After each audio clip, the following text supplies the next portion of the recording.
Edo mas pinahanga itong si Beyonce sa anong paraan, no? Para humanga sa kanya. Itong si Beyonce, alam naman po natin lahat, na marami ang humahanga kay Edo. Lalong-lalo na po mga viewers niya, supporters niya, especially mga senior citizen. Dahil nga marami na pong pinatunayan itong si Ed sa social media. Lalong-lalo na po sa mga taong tinutulungan niya.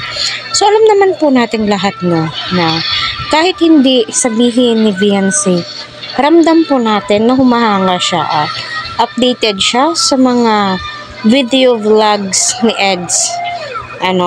Baka isa nga siya sa mga subscribers ni Eds.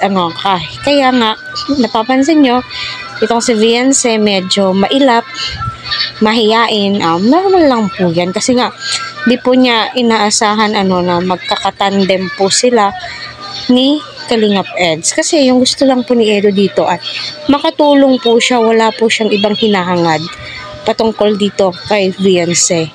Hindi po niya tinitik advantage, no?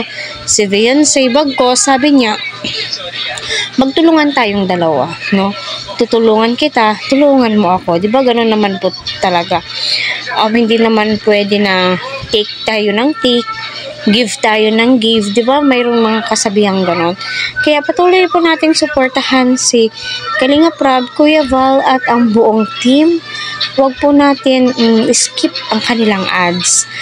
Patungkol naman po kay Beyonce, no, masaya kami, no, naway marami pa po kayong video i-upload patungkol nga po dito sa kanilang dalawa. Kasi nga, iba po yung tandem po nila, iba po yung kilig po nila. Kasi nga, habang nakikipag-usap si Eds, parang normal na po sa kanya, no.